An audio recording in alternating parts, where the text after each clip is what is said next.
Welcome to my FM26 beta save with Sunderland. This is a save that we're streaming live Mondays, Wednesdays and Fridays on YouTube and on Twitch. We're streaming from 9 PM. So if you want to see more than what you see in this video, you want to see the save in its entirety, then come and hang out with us on stream. In this video, we're going to look at the initial expectations of the board, where the media predict us to finish in the league, and let's face it, it's pretty low. We're going to look at our initial transfer budgets, and I say initial because I found a little sneaky way of getting some more money. We'll maybe identify a few key personnel from our squad already, because let's face it, in real life, Sunderland recruited pretty decent in the summer, and then we'll see if we can add anything else to the squad in order to make us competitive in the newly licensed Premier League. And what I will say is classic TJ has turned up in that respect.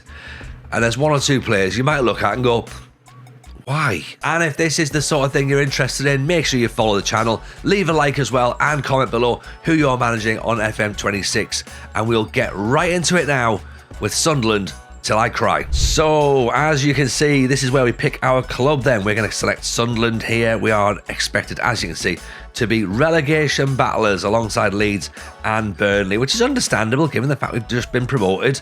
The new licenses look cool. We've got the official kits in there as well, which looks smart. We've got superb training facilities, excellent youth facilities. We've got a board culture here, which is sign players under the age of 23. I think they mean 32, but we'll see. Play high tempo pressing football and develop players using the club's youth system. So let's see how we get on with that culture. So in terms of my actual previous playing experience, I'm going to make myself a continental icon. I mean, I'm not, but I am going to be in this game. And then previous experience, I'm going to say we've been a manager before, and I am recognised across my own continent. Give ourselves some licenses. In terms of managerial style, I mean, obviously I'm an entertainer, aren't I? Clearly an entertainer. We're going to play energetic football and shall we put tactician? That sounds like it might be quite fun. Let's put that.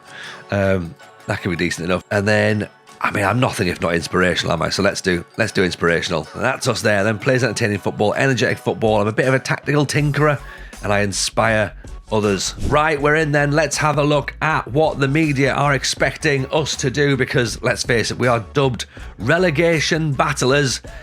800-1. That's what we're expected to be up against. 800-1.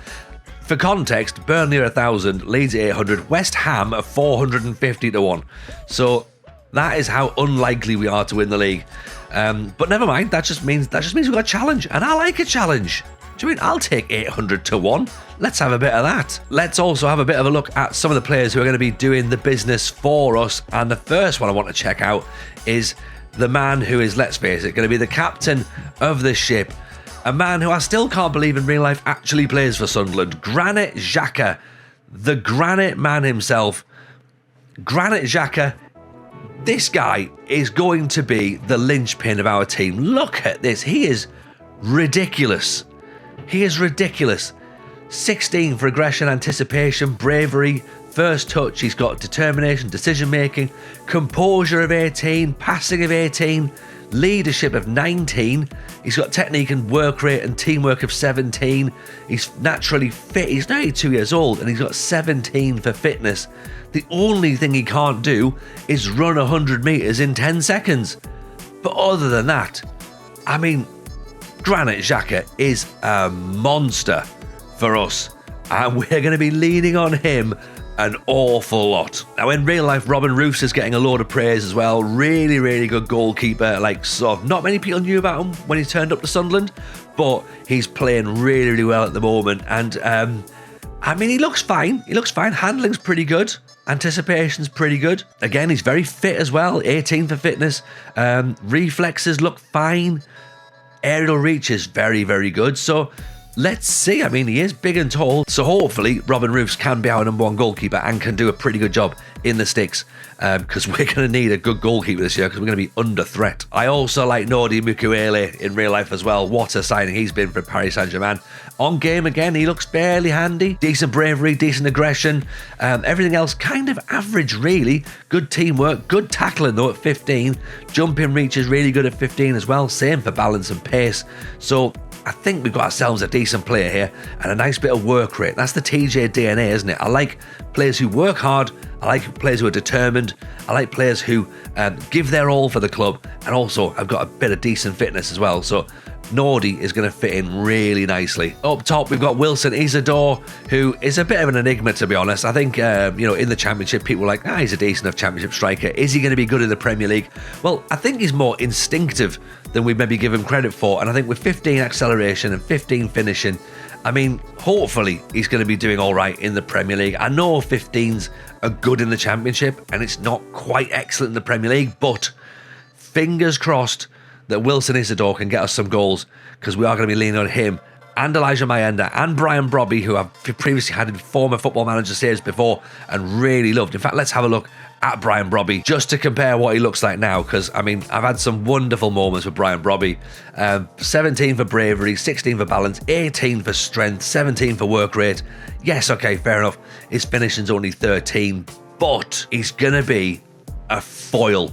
I think we're going to use him quite specifically, and we're really going to lean into that strength, I think, of Brian Brobby, so we can make him a bit of a battering ram up front. So hopefully, we're going to expect big things from Big Brian. And also, look at lovely little Luke O'Nien. Here he is. He's gonna play in the Premier League. Oh, Luke. Like, he joined when we were in League One, and he wasn't very good on his debut. In fact, he was awful on his debut. But since then, he has dug in. He's worked really, really hard. The Sunderland fans love him. He just encapsulates everything there is to love about being a Sunderland footballer. He just tries so hard. He might not be the best player in any position, but he will work the hardest. And Luke O'Nien, currently injured at the minute, but when he's ready, he will be a Premier League footballer for us. I can guarantee it. So in terms of finances then, we've got £7.75 million left in our transfer budget. But what's interesting, and here's a little tip for you on FM26. Down here, there's little clauses tile, right? Now that tells you, if you sell some clauses, how much extra transfer funds you can get. And we can get £34 million right now by selling clauses. Guess what we're going to do? We're going to sell those clauses and we're going to hit the transfer market. So come back in a second and see just how I spent, what's that, 40 million quid? I'm sure we're about to get some absolute superstars in. So how did I spend that 40 million quid? Well, I did what TJ does, and I went and signed Patrick Bamford on a free transfer. Because why not? We needed some more players up top, I thought, and for free, Patrick Bamford's not that bad, right? Good anticipation, good teamwork. Okay, finishing's maybe not brilliant for a Premier League side. Determined though, good composure, bit of bravery. I'm figuring just numbers at this point. Let's bulk the squad out. So Patrick Bamford is in alongside Jonas Wind. Now, Jonas Wind, we've signed him from Wolfsburg. 6.5 million actually to get Jonas Wind in. A nice big striker. Really good jumping reach of 16, anticipation 16 as well. He's strong, he's got good technique, he's got good first touch, he's got good heading, he's got decent finishing, composed, determined. I mean, Jonas Wind could be a really, really good player for us. I'm not saying we're going to play counter-attacking football, but we are. And having an outlet like Jonas Wind could be a really smart decision. We also signed a player called Ponk. Now, we've signed Ponk simply because he's called Ponk. Okay, we saw him, he was free, we needed another centre-back, a Cape Verdean international, so he's going to the World Cup in real life. So we've now got Ponk, Bamf and Wind, which, let's face it, sounds a lot like a solicitors that live in Macclesfield. or something, and they're going to deal with injury claims that weren't your fault. I guess if they don't work out as footballers, they've got a little side hustle going on. Or maybe they're like an improv troupe, aren't they? Like, hey, we're Banff, Ponk and Wind. Give me a scene. Is it in Starbucks? Yes, it is. There you go. Again, so if they're not going to become solicitors, expect them at the Edinburgh Fringe Festival in 2027. We've also brought this lad, Saeed El Mala, in on loan as well. He looks a little bit good, doesn't he? Dribbly boy. 17 for dribbling, 17 for flair, 16 for determination. I mean, Sunderland fans are going to love him. He's going to get chalk on his boots. He's going to be driving forward. He's going to be taking players on. I think he's going to get the fans out of their seats. So this is a player that I'm looking forward to seeing. And on the other wing, we've got Wilson Odobert from Tottenham. We brought him in along as well. He's a dribbly boy. Look at that. He's got 17 dribbling also. And he's determined. And he's really quick. So, I mean, let's face it. We're going to be soaking up a lot of defensive pressure. The ball is going out into the channels. And we're hoping for these two lads to start running on after it and hopefully create us some chances. And finally, we've brought in Josh King on loan as well. Not the player who played for Bournemouth and ended up at Manchester United. Much to my surprise, Josh King is a young player who plays for Fulham. So there you go. We brought him in as a central midfielder. Again, just for some extra bodies because, as everyone knows, Sunderland are losing all their players to the African Cup of Nations in January. So let's bring some depth into the squad, and that's another loan player who we're not really paying too much for. So as you can see, we didn't really start the league very well, did we? We lost 1-0 at home to West Ham. We got battered by Burnley, by the way, 3-0 at their place. That was embarrassing, but not as embarrassing as losing 2-1 away to Sheffield Wednesday in the Carabao Cup. Jonesy's in. How's the transfer room? I don't know, Jonesy. Oh God. Well, we're 2-1 down now. So, Svante Ingelsson, that's not even a real name, is it? That was quite embarrassing. And then there was the Brentford game where we were 2-1 up. We were flying. We were having a great time. Trey Hume gets a straight red card for assault. And then I struggle with the in and out of possession tactics. We have what I think are my fullbacks and wingbacks sat in the fullback wingback position. I thought that was in the in possession, and it wasn't. It was in the out of possession. They were set very high, and then in possession they were set low. So every time we got the ball, we didn't have the ball, sorry, our wingbacks would bomb on. So that meant we lost that match 4-2. Oh, that's the problem, innit? That's the problem. I've got the wrong bloody tactic on. Oh, that's why.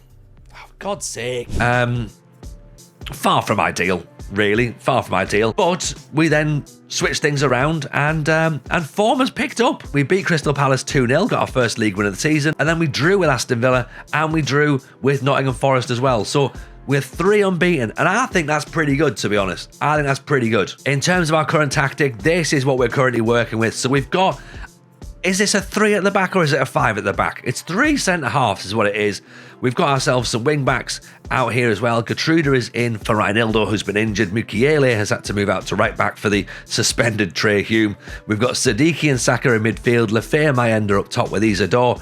And then that's our in-possession tactic. And then out of possession, the wingers drop back. They cover the channels to stop anybody bombing on. And we have Xhaka and Siddiqui just sitting and holding play up there. So that's what we look like in possession, out of possession, and that monstrosity is what it looks like combined. So that was the tactical change that actually meant we got some wins at the start of the season. And by some wins, I mean, well, one win. So obviously you've had a quick look around the club, you've had a look at the fixtures, you've had a look at the tactic. Let's get into some of the stream highlights, show you what happened, and if you are enjoying this, then at the end of the video we'll tell you where you can watch it and how you can get yourselves involved. Christmas FM Show Network quiz. Oh, now we're talking. Oh, Xhaka! What a goal that is! Come on! Right, get that one clipped. That is an absolute beauty. Xhaka, you absolute diamond, you. Look at this. This is why Granit Xhaka plays for Sunderland. Pick that out. Go on. Bellingham loan offer accepted. Oh, do you reckon... Is it possible? Is this possible? Chat. Are we going to do this? Are we potentially gonna do this. Fingers crossed. Fingers crossed. Dewey is up there with Jaden Dans. Yeah, he's got a 100% record. The loan offer's been accepted. The loan offer's been accepted for Job as well. Have we got time to get these done? Has he played for Chelsea? I don't think so. I don't think anybody's played for anybody. Jack Clark has agreed to join the club. Bellingham rejects Sunderland. Oh no! Oh, oh no! Oh no! It was so close. We almost had it. So there we have it, folks. We are currently unbeaten in 3 matches, which I think is a win. Personally, there is, of course, 1 win in there and 2 draws. I've enjoyed it. I hope you've enjoyed it as well. We are going to keep going with this beta save until, of course, full release. And if I'm enjoying it beyond full release, I'll continue to play it offline and we'll keep uploading these episodes. But if you want to get involved, you want to see more of it, then come and watch us live on stream Mondays, Wednesdays, Fridays, here on YouTube or on Twitch, 9 p.m. Hit that little notification bell so you'll know when we go live, or come and join the Discord as well and you'll get your ping to let us know that it's happening. But thank you so much. Hope you've enjoyed day 1 at Sunderland Till I Cry. We will see you on the next video. Take care of yourselves. Speak to you soon. All the best. Goodbye now.